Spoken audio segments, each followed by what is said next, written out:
आम्हाला संस्कार करायचे असतात, मग आम्ही छडी घेऊन मागं लागतो. मला माहीत नाही हे असं झालं पाहिजे, मला माहीत नाही ते तसं झालं पाहिजे. पोरं म्हणजे असं सॉफ्टवेअर नाही आहे की आपण प्रोग्राम टाकला आणि पोरं तशी वागायला सुरू करतील. संस्कार ही एक प्रोसेस आहे. एका रात्रीतून तुम्ही जादूची कांडी फिरवली आणि पोरं बदलली असं होत नाही. किंवा तुम्ही ठरवलं आहे की नाही आता संस्कृतीचं अधिपतन होतं आहे, परकीय संस्कृतीचं भारतीय संस्कृतीवरती अधपतन होतं आहे, आता आपण असं काहीतरी सॉफ्टवेअर तयार करू आणि उद्यापासून समाज व्यवस्था बदलेल, असं होत नाही. म्हणून बदलाची प्रक्रिया ही टप्प्यात, एखादा माणूस जर म्हटला मी याला शिकवलं आहे, मला असं नेहमी वाटतं शिकवणं ही प्रोसेस नाही आहे. कुणी कुणाला काही शिकवत नाही, आपण फक्त शिकण्यासाठी पोषक वातावरण निर्माण करतो. एखादा शेतकरी म्हणतो हे आंब्याचं झाड मी वाढवलंय म्हणजे काय केलंय? त्याला फक्त चांगलं खतपाणी घातलं असेल का? शेतकरी असा खोडात शिरतो आणि फांद्यानं वाढत जातो? असं नाही होत. फक्त पोषक वातावरण निर्माण केलं जातं. पोरं आपोआप शिकतात, पण त्यांनी काय शिकावं याच्यासाठी काही पोषक वातावरण आम्हाला पालक म्हणून, शिक्षक म्हणून, समाजातला एक सुजाण नागरिक म्हणून आम्हाला ते पोषक वातावरण निर्माण करता येईल का? मला वाटतं याची दखल आपण घ्यायला हवी. तुम्ही माहेरी गेल्याबरोबर ती पटकन जवळ घेते, भाकरीचा तुकडा ओवाळून टाकते, पाणी ओवाळून टाकते, जवळ घेते, तिचे ओठ गालावर लावते. म्हाताऱ्या आईनं नुसते ओठ गालावर लावले तरी प्रवासाचा सगळा शीन संपून जातो की नाही? काय मजा आहे त्या स्पर्शामध्ये. मी आता बघतो बायका लिपस्टिक पुसेल म्हणून पोरांना पण फ्लाइंग किस द्यायला लागल्या. चलो बाबा टेक केअर. त्या पोरांसोबत तो किमान तो स्पर्श आमचा कायम राहायला नको? तुम्ही माहेरी गेलात आणि माहेरावरून सासरी यायला निघालात, तुमच्या आईनं तुमची पिशवी कधी रिकामी पाठवली का? 4 शेंगा घेऊन जा, वांगे घेऊन जा, दूध घेऊन जा, भाजी तर नेते का? पापड केलेत, लोणचं केलेलं आहे. काय आईला असं वाटतं पुरीची पिशवी कधी रिकामी जाऊ नये. काय ही प्रेमाची वीण आहे, काय हा प्रेमाचा धागा आहे. तुमच्याकडे ही अशी माणसं आहेत तर तुम्ही त्यांना जपा, तुम्ही त्यांच्यासोबत संवाद ठेवा. घरातली म्हातारी माणसं ट्यूबलाईट इतका प्रकाश देत नाहीत, पण त्यांचं देवघरात निरंजनासारखं तेवत राहणं महत्त्वाचं असतं. आपली संस्कृती ही त्यागातून फुलणारा आनंद सांगणारी आहे. 4 भाऊ जर असतील त्यात एक कारभारी असतो. आणि जुन्या काळात बघा कारभारी कोणाला म्हणायचं? ज्याची चप्पल फाटलेली तो कारभारी. त्या आधी भावांचं बघणार, त्याच्या पोरांचं बघणार आणि मग स्वतःकडे बघणार. घरात एक जण कुणीतरी नोकरीला लागायचा, 2-3 जण गावाकडं शेती करायची. मग जो नोकरीला लागलाय त्यानं फक्त स्वतःपुरतं बघायचं नाही, त्यानं गावाकडच्या भावाला जमीन घेऊन देत आहे, त्याला पाईपलाईन करून देत आहे, बहिणीच्या पोरांची लग्न करत आहे, त्यांची शिक्षणं बघत आहे. त्याग होता, त्यागात मजा होती. गावाकडचा भाऊ शहरात निघाला तर ते भावाला काहीतरी भाजी घेऊन जात आहे, काहीतरी धान्य पाठवून देत आहे. एकमेकांमध्ये सामंजस्य होतं. नोकरदार जर शहरात असला, गावाकडचं पेशंट जरी सांगलीत ॲडमिट असलं तरी याच्या बायकोनं डबा तयार करून द्यायचा. त्यागामध्ये मजा होती. पैसे नव्हते पण जबाबदाऱ्या स्वीकारायला लोक तरबेज होती. आम्ही स्वच्छता अभियानामध्ये काम करायचो आणि शाळांमध्ये जाऊन मुलांना सांगायचो हात स्वच्छ धुवा, जेवणाचा तो टिफिन उघडायच्या अगोदर हात साबणानं स्वच्छ धुवा, त्याशिवाय जेवण करायचं नाही. एक शिक्षिका होती, तिनं खूप मनावर घेतलं की सगळ्या वर्गानं स्वच्छ हात धुतले पाहिजेत. त्या काय करायच्या, बादली घेऊन यायच्या दुपारच्या सुट्टीत आणि जेवणाच्या अगोदर मुलांना सांगायच्या हात धुवा इथे. स्वतः मग घेऊन त्यांच्या हातावरती पाणी ओतायच्या, साबण लावून स्वच्छ हात धुवायला लावायच्या, त्याशिवाय जेवणाचा डबा उघडायचा नाही. हा स्वच्छतेचा संस्कार आहे आणि हा स्वच्छतेचा संस्कार या लेकरांच्या मनावरती रुजावा याच्यासाठी एक शिक्षिका जाणीवपूर्वक प्रयत्न करत होती. वर्गातलं एक पोरगं इतकं उन्हाळ होतं ज्याला कधीही हात धुवायची सवय नव्हती. हा संस्कार त्याच्या घरातून त्याच्यापर्यंत आलेला नव्हता आणि मग त्या पोरावरती काम करायला अर्थातच वेळ लागणार होता. ते पोरगं काय हात धुवायचंच नाही. बाई सगळ्या वर्गात त्याच्या पाठीमागे छडी घेऊन पळायच्या आणि शेवटी ते पोरगं हात धुवायला शिकलं. ते झालं असं, दुपारच्या सुट्टीत, जेवणाच्या सुट्टीत ते डबा उघडायच्या आधी हात धुवायचं, पण बाईंच्या पदराला येऊन हात पुसायचं. बाई म्हटल्या कुठून मला पस्तावा झाला आणि याला मी हात धुवायला शिकवलं. बाई मुख्याध्यापकांकडे गेल्या आणि म्हटल्या गडबड झाली, सगळा वर्ग आता हात धुतो, एक पोरगं हात धुवायचं नाही. आता हल्ली तेही हात धुवायला शिकलंय, पण ते हात धुतंय आणि माझ्या पदराला येऊन पुसतंय, सगळी साडी खराब करतं. मुख्याध्यापक म्हटले ठीक आहे, आपण त्याच्या आईला बोलू. दुसऱ्या दिवशी त्याच्या आईला बोलवलं आणि विचारलं का हो तुमचा मुलगा जेवणाच्या अगोदर घरी स्वच्छ हात धुतो का? आईनं सांगितलं एरवी नव्हता धुत, पण 8 दिवस झाले मी बघते रोज हात धुतो. मुख्याध्यापकांनी विचारलो आणि पुसतो कुठे? जिथे हात धुतो तिथे काय नॅपकिन, टॉवेल, रुमाल काय ठेवलेलं असतं? अहो कशाचं काय, आत्ता कुठं ते हात धुवायला लागलंय, हात धुतंय रांजणाव आणि येऊन माझ्या पदराला पुसतंय. मुख्याध्यापकांनी विचारलं आणखी काही बदल त्याच्यात झालेत का? म्हणे हो आणखी एक बदल झाला आहे. म्हणे काय बदल झाला आहे? म्हणजे मी शेतावर जायला निघाले का पदर बिदर असा कमरेला खोचून जायचे. हल्ली ते येते मला म्हणते, आई पदर असा कमरेला खोचायचा नसतो. आमच्या बाई कशा टापटीप पिन करून येतात तशी पिन बिन करून गेलं पाहिजे. आमच्या बाई असा आंबाडा बिंबाडा नाही बांधत, केस असे विस्कटलेले नसतात, त्या कशा छान वेणी करून येतात तशी वेणी करून शेतावर जायचं. त्या मुख्याध्यापकांना इतका आनंद झाला आणि ते त्या बाईंना म्हणाले, बाई तुम्ही किती नशीबवान आहात. हे पोरगं घरी गेल्यानंतर त्याच्या आईमध्ये त्याच्या बाईंना बघतं आणि शाळेत आल्यानंतर त्याच्या बाईमध्ये त्याच्या आईला बघतं. याच्यापेक्षा काय चांगलं असू शकतो संस्काराच्या दृष्टीनं.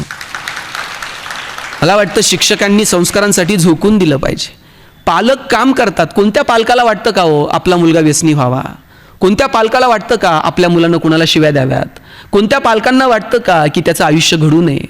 पण ते त्यांच्या परिस्थितीमध्ये इतके रांजलेले, इतके पिचलेले असतात की ठराविक गोष्टींच्या पलीकडे जाऊन किंवा ते कोणत्या भाषेत सांगावं हेही पालकांना कित्येकदा कळत नाही. म्हणून मी जसं म्हटलं की संस्कार करण्यासाठी दोन गोष्टी महत्त्वाच्या आहेत. एक आहे कुटुंब व्यवस्था आणि दुसरी आहे शिक्षण व्यवस्था.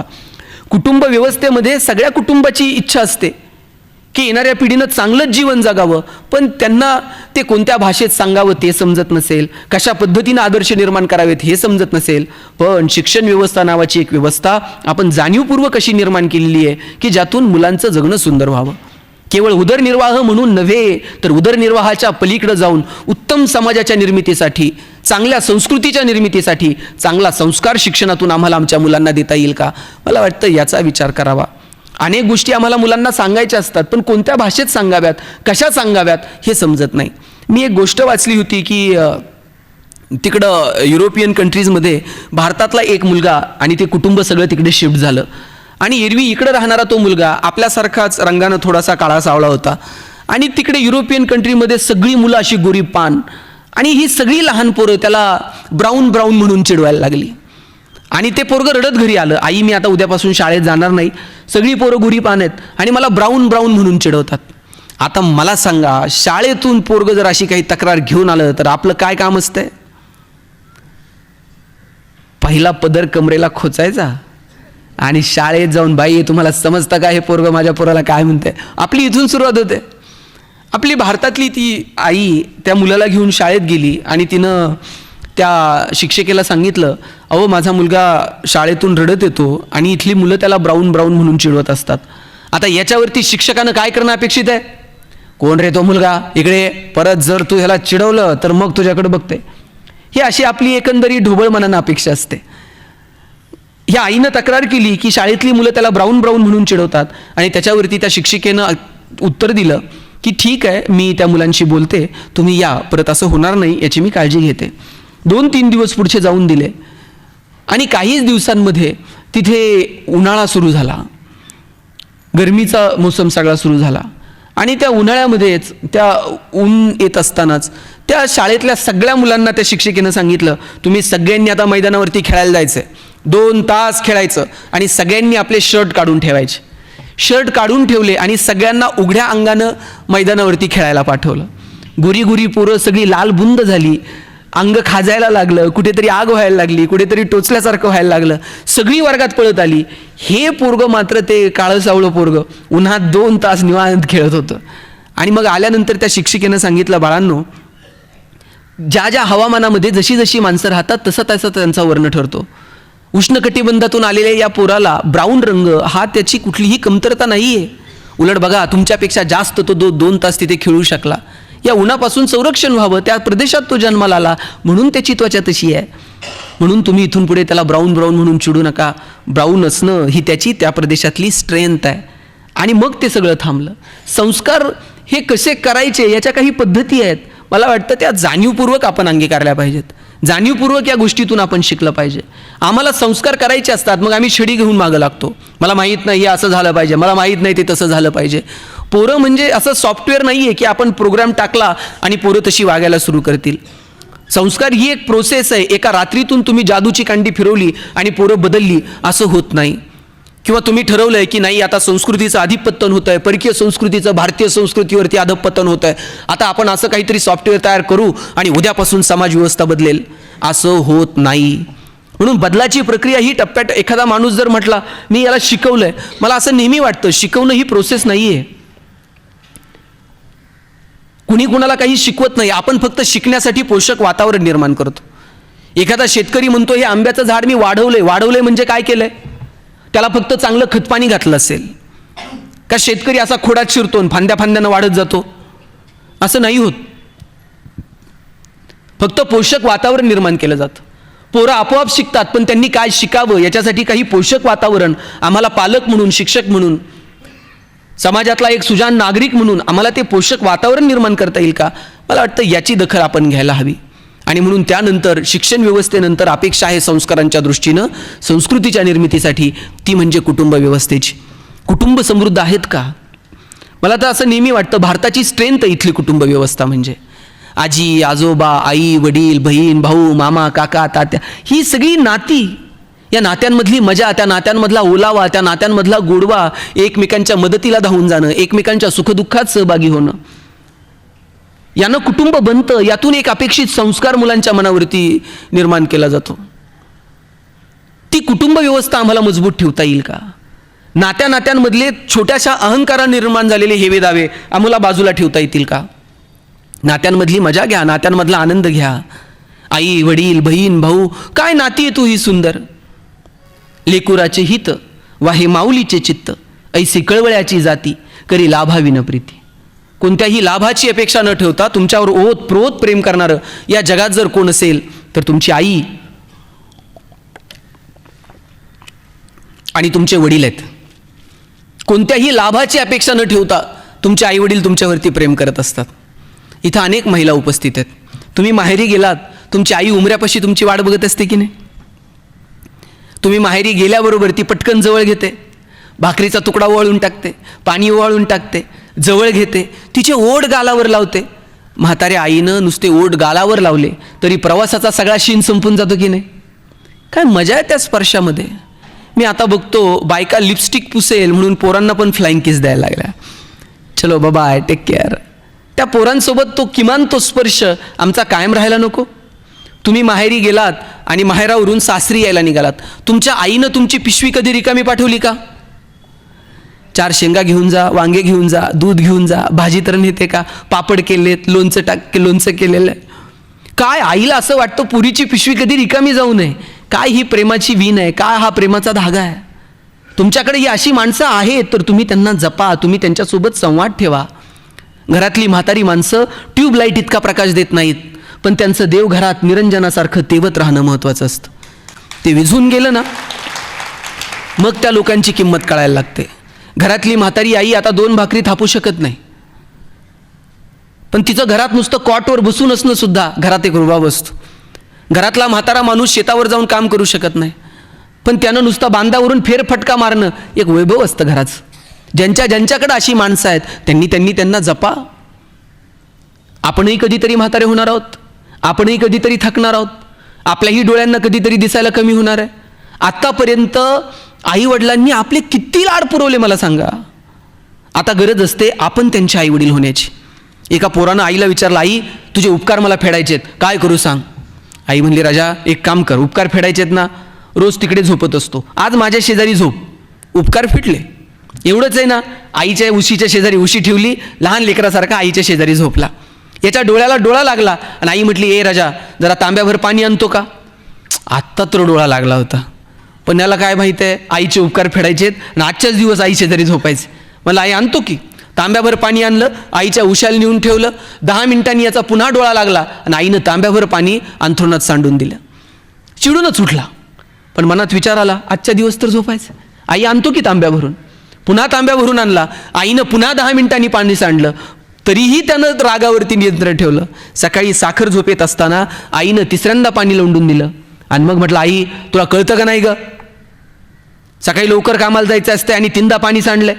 आई म्हणली, राजा 3दा पाणी सांडलं तर तुला राग आला? लहानपणी किती वेळा तू माझी साडी ओली केली असशील, कितीतरी वेळा मी अरे कुठं लग्न कार्याला घेऊन गेले तुला तर पाहुण्या रावळ्यात तू माझी साडी खराब केलेली आहे, पण मी कधी चिडचिड केली नाही. लहानपणी कितीतरी वेळा तू मला रात्र जागवलंय. तुझ्या बापानं आणि मी कितीतरी वेळा तुला असं हातावरती घेऊन रात्र तुला झोप येत नाही म्हणून आम्ही आमच्या रात्री खराब केलेल्या आहेत, आणि तुला आत्ता थोडं 3दा पाणी सांडलं तर तुला राग येतो. माझं सगळ्या इथं असणाऱ्या तरुणांना सांगणं आहे, घरातली म्हातारी माणसं चुकत नाहीत असं नाही, चुकतात. आपण चुकत नव्हतो, आपणही चुकत होतो. म्हातारपण हे लहान लेकरांसारखंच असतं. म्हातारपणी ते अधिक चिडचिड करतात. थोडंसं एखादं वाक्य 10 वेळा बोलत असतील, एक वाक्य जर वडील 2दा बोलले तर आपण म्हणतो बाबा आत्ताच सांगितलं होतं ना, काय 10 वेळा तेच विचारताय. लहानपणी आपण एक प्रश्न आईला बापाला 50-50 वेळा विचारलेला आहे. हा चांदो मामाच का आणि ही हंबाच का, तरीही न अडखळता न कंटाळा करता आई बापांनी आपल्या बोबड्या प्रश्नांची उत्तरं 50-50 100-100 वेळा दिलेली आहेत. आता गरज आहे आपण त्यांचे आईवडील व्हायचे, आता गरज आहे आपण त्यांना आधार देण्याची. हे सगळं असं चक्र आहे बघा, आपल्या सगळ्यांना या चक्रातून जायचं आहे. आणि म्हणून या चक्रातून जात असताना कोणता संस्कार पुढच्या पिढीला द्यायचा आणि कोणते संस्कार मागच्या पिढीकडनं आपण स्वीकारायचे, यातून संस्कृतीची निर्मिती होणार आहे. म्हणून नात्या गोत्यांना महत्त्व द्या, कुटुंब व्यवस्थेला महत्त्व द्या. अहो आई वडील बहीण भाऊ सगळा, एखादं घर जर खूप सुखी समाधानी असलं की लोक काय म्हणायची, गोकुळ आहे. मग सगळे लोक जण एकत्र बसणार, गप्पा मारणार. फार सुविधा नव्हत्या हो. मामाच्या गावाला बिवाला गेली अशी 25-25 30-30 पोरं अशी ओरंड्यावरती झोपायची, सगळे पाहुणे रावळे गोळा व्हायचे, रात्र रात्र गप्पा मारायची. काय मजा होती या सगळ्यांमध्ये. साधनं नव्हती पण आनंद मात्र भरभरून होता.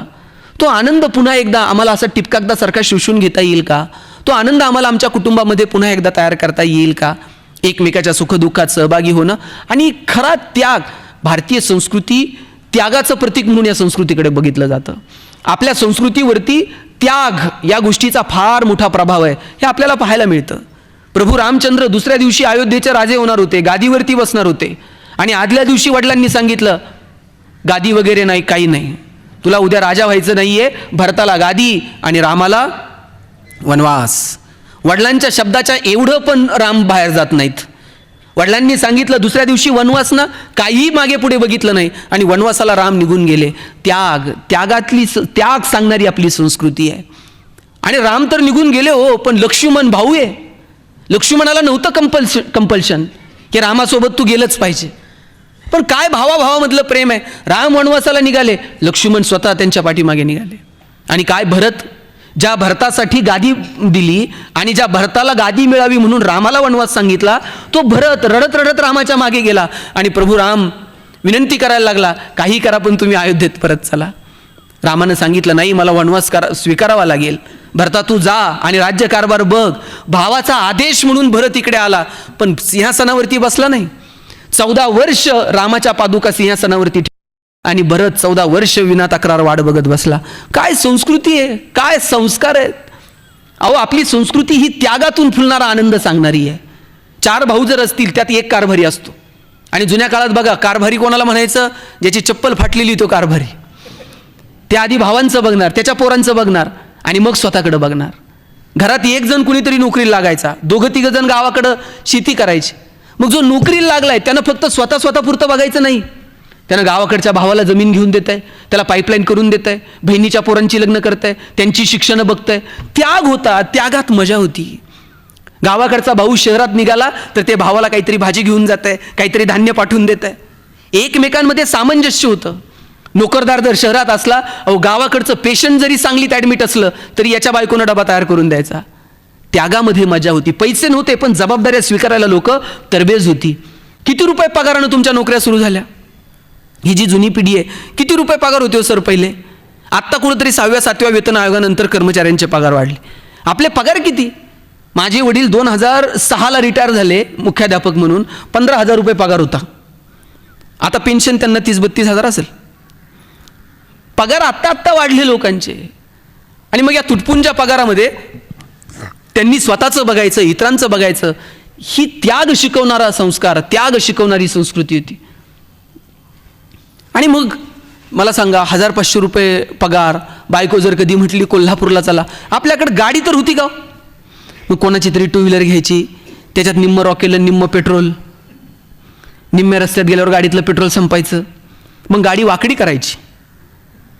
आपण चंद्रायनमध्ये मोहिमेत सहभाग नोंदवला. मला वाटतं हे तंत्रज्ञान फक्त भारतात असेल, पेट्रोल संपल्यावर गाडी वाकडी करणं. जगाच्या पाठीवर असलं तंत्रज्ञान कुठं आहे का नाही मला माहीत नाही. आणि ती गाडी वाकडी केल्यावर तर बायको असं बघायची, कोणत्या मुहूर्तावर याची माझी गाठ पडली कोणास ठाऊक. आणि अशात बायकोनं नुसता खांद्यावर हात ठेवू द्यावं, कित्येकांच्या गाड्या बिना पेट्रोलच्या कोल्हापूरला गेल्या होत्या. पैसे नव्हते पण आनंद किती भरभरून होता. आता AC गाड्यांमधून नवरा बायको फिरतात. बायको तिकडच्या खिडकीतनं तिकडं बघते, नवरा इकडच्या खिडकीतनं इकडं बघतो, ड्रायव्हर मधल्या आरशातनं दोघांकडे बघत असतो. हे बोलत का नाहीत? आनंद कुठे हुरपळून गेला? साधनं वाढत गेली पण आनंद कुठे हुरपळून गेला हे मात्र कळलं नाही. आणि म्हणून आम्ही आमच्या येणाऱ्या पिढ्यांना काय संस्कार द्यायचे मला वाटतं हे ठरवावं लागेल. त्या त्यागामधला आनंद काय आहे तो आम्हाला आमच्या अनुभवातनं आम्ही आमच्या वागण्यातनं येणाऱ्या पिढ्यांपुढे निर्माण करणार आहोत का मला वाटतं ते ठरवावं लागेल. म्हणून मी नेहमी म्हणतो कुटुंब व्यवस्था मजबूत ठेवा, एकमेकांना वेळ द्या, एकमेकांना प्रेम द्या. माणसं जोपर्यंत जिवंत आहेत तोपर्यंतच त्यांना भेटता येतं. जोपर्यंत माणसं जिवंत आहेत तोपर्यंतच सहवास आहे, तोपर्यंतच संवाद आहे, तोपर्यंतच स्पर्श आहे. माणसं एकदा ढगात निघून गेली का मग मात्र सापडत नाहीत. दुसऱ्या गावात गेलेली माणसं परत भेटतील, दुसऱ्या देशात गेलेल्या माणसांना परत भेटता येईल. माणसं ढगात निघून गेली का मग मात्र स्पर्श नाहीत. तुमच्याकडे तुमचे आईवडील आहेत, त्यांना जपा. मुलींनो, तुमची आई तुम्हाला रोज फोन करते, दिवसभरातलं तुम्हाला सगळं आईला सांगायचं असतं. कधी कधी आई तिकडनं बोलत असते पण आपलं लक्ष नसतं. इतकी सवय एकमेकांच्या फोनची होऊन गेलेली असते. कधीतरी आई एक काळीच पिळवटून टाकणारं वाक्य बोलते, त्या वाक्याकडे आपलं लक्ष असलं पाहिजे. आई कधीतरी म्हणते, बाई आम्ही आहोत ना तोपर्यंत येत चला. जेव्हा आई असं म्हणेल की आम्ही आहोत तोपर्यंत येत चला, तेव्हा हातातली कामं थोडीशी बाजूला ठेवा आणि भेटून घ्या. माणसं परत भेटत नाहीत. आईचं किती प्रेम असतं. मी सांगू, आपलं बालपण कधी संपतं? कुणी म्हणेल शाळेत गेल्यावर संपतं, कुणी म्हणेल कॉलेजला गेल्यावर संपतं. मी म्हणतो तुम्ही म्हातारे झालात ना तरी तुमचं बालपण संपत नाही. बालपण तेव्हा संपतं जेव्हा आई जाते. आई गेली का समजायचं आपलं बालपण संपलं. आपली हसाई, पोरींची तर हसायची, रुसायची, फुगायची, रडायची सगळी जागा जर कोणती असते तर त्यांची आई असते. बहिणाबाई चौधरी असं दारात दळत बसलेल्या होत्या. एक वाटसरू रस्त्यानं चाललेला होता. त्या वाटसरूला जेवायला बोलवलं. जेवता जेवता तो वाटसरू बहिणाबाईंना दुःख सांगत होता. बहिणाबाई स्वतःच्या संसारातलं दुःख त्या वाटसरूला सांगायला लागल्या. आणि मग तो वाटसरू म्हणला, आई एवढं दुःख आहे तुझ्या आयुष्यात, मग तू इथं नांदते का, इथं राहते का? त्यावर बहिणाबाई म्हटल्या, लेकीच्या माहेरासाठी आई सासरी नांदते. माझी पोरगी जर माहेरी आली तर तिला माहेर असलं पाहिजे म्हणून मी इथं नांदते. कोण करतं पोरींनो एवढं प्रेम तुमच्यावर? तुमच्या वडिलांचं तर मुलीवर इतकं प्रेम असतं. माझा दावा आहे, वडिलांचं जेवढं मुलावर प्रेम आहे ना त्याच्यात थोडं तरी जास्त प्रेम बापाचं त्याच्या मुलीवर असतं. मुलानं जर बापाला काही मागितलं तर वडील म्हणतील 2 दिवस थांब, पगार होऊ दे, मग बघू. मुलीनं काही मागायला उशीर. बापाला असं वाटतं कधी देईल आणि कधी नाही. ज्या दिवशी मुलगी जन्माला येते ना त्या दिवशी वडिलांच्या मनात 2 विचार चमकून जातात. एक मुलीचं शिक्षण आणि दुसरं मुलीचं लग्न. 1-1 रुपया बाप बाजूला काढून ठेवत असतो. स्वतः फाटलेली तुटलेली चप्पल घालेल पण पोरीला मात्र चांगले शूज घेऊन देईल. स्वतः फाटलेलं बनियन घालेल पण मुलीला मात्र चांगला ड्रेस घेऊन देईल. बाप स्वतः सायकलवर कामाला जाईल MIDCत पण पोरीला कॉलेजला जायला गाडी घेऊन देईल, बसचा पास काढून देईल, हॉस्टेलची फी भरल. कोण प्रेम करते एवढं तुमच्यावर सांगा?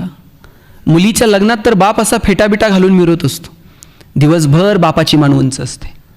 कन्यादान झालं का बघ बाप मान खाली घालतो. जावायच्या हातात हात देतो आणि सांगतो, तळहाताच्या फोडासारखी जपली, सांभाळून घ्या. दिवसभर बापाच्या डोळ्यात थेंब येत नाही. पुरीची गाडी एकदा निघून गेली का खांबाच्या पलीकडे जाऊन एकटाच रडतो तो बाप असतो. कुठून आणायची ही नाती संपल्यानंतर? ज्यांच्याकडे ही नाती आहेत त्यांना जपा. ज्ञानोबा माऊली समाधीला जायला निघाले आणि निवृत्ती महाराज रडायला लागले. रडणाऱ्या निवृत्ती महाराजांना नामदेवरायानं विचारलं, दादा आकाशात कितीतरी तारे येतात आणि निखळतात, आकाशाला त्याचं दुःख नसतंच, मग डोळ्यात पाणी का? निवृत्ती महाराज पुढे आले आणि म्हटले, आकाशात कितीतरी तारे येतात आणि निखळतात, आकाशाला त्याचं दुःख नसतंच मुळी, पण भाऊ म्हणून हे सगुण रूप परत कधी बघायला मिळायचं नाही म्हणून डोळ्यात पाणी आलं. काय म्हणायचं भावाभावातल्या या प्रेमाला? ज्ञानियांचे ज्ञानी आणि योगियांचे योगी असणारे ज्ञानोबा ताटी लावून बसले होते आणि कुणी म्हणायचं ज्ञानोबांना ताटी उघडा. एवढीशी मुक्ताई पुढे आली आणि तिनं आवाज दिला, चिंता क्रोध मागे सारा, ताटी उघडा ज्ञानेश्वरा. मुक्ताईनं आवाज दिला म्हणून ज्ञानोबरायांनी ताटी उघडली आणि ज्ञानेश्वरीसारखा महान ग्रंथ तुमच्या माझ्यासमोर आला. काय म्हणायचे बहीण भावामधल्या प्रेमाला? मला वाटतं हे जे नात्यांमधलं प्रेम आहे, एकाच आईच्या पोटी दोघंजण जन्माला येतात, काय मजा आहे. भगवान श्रीकृष्ण करंगळीवरती पर्वत उचलतात आणि बासरी मात्र 2 हातांनी घट्ट पकडतात. ज्याला करंगळीवरती पर्वत उचलता येतो त्यानं बासरी तर गरगर फिरवली असते, पण करंगळीवरती पर्वत उचलणारे कृष्ण बासरी मात्र घट्ट पकडतात, कारण त्यांना ठाऊक आहे पराक्रम हा रणांगणात गाजवायचा असतो आणि नात्यांमध्ये प्रेम जपायचं असतं. आपण उलट केलं. आपण साहेब नात्यांमध्ये पराक्रम गाजवले आणि रणांगणात शस्त्र ठेवून दिली. परवा एक जण मला म्हटला 10 वर्ष झाली भावाच्या दारात गेलो नाही. म्हटलं काय पराक्रम आहे? एकाच आईच्या पोटी दोघे जन्माला आलात आणि 10 वर्ष एकमेकांच्या दारात गेला नाहीत. 10 वर्ष झालं बहिणीचं तोंड बघितलं नाही. म्हटलं ती गेल्यावर जाशील साडी चोळी घेऊन. शेवटची साडी चोळी भावाची असती म्हणे. तिला कळतं का भाऊ आलाय, रडतोय, शेवटची साडी चोळी माझ्यासाठी घेऊन आलाय. गेल्यानंतर ना तुमचे स्पर्श कळतात, ना संवाद कळतो, ना सहवास उरतो. लोक गेल्यावर मांडी देतात शरीराला, तुमच्या मांडीचा स्पर्श त्या शरीराला कळतो. लोक गेल्यावर वारा घालतात, त्या वाऱ्याची झुळूक त्या शरीरापर्यंत पोहोचते. लोक गेल्यावर गुणगान गातात, तुम्ही गायलेलं गुणगान त्या शरीराच्या कानापर्यंत पोहोचतं.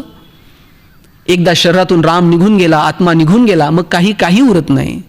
आणि म्हणून जोपर्यंत माणसं जिवंत आहेत तोपर्यंत संस्कार, तोपर्यंत संस्कृती. एकदा श्वास थांबला की सगळं संपलं की. आणि म्हणून जोपर्यंत आपण जिवंत आहोत तोपर्यंत कुठला संस्कार स्वीकारायचा आणि कोणता संस्कार पुढच्या पिढ्यांना द्यायचा, कोणती संस्कृती नाकारायची आणि कोणत्या संस्कृतीच्या निर्मितीसाठी प्रयत्न करायचे, मला वाटतं हे तारतम्य ठेवून माणसानं वागलं पाहिजे. हे तारतम्य जेव्हा आमच्या जगण्यात येईल, छोट्या छोट्या गोष्टींचा आनंद घेता येईल, मला वाटतं तेव्हा जगणं समृद्ध होऊन जातं.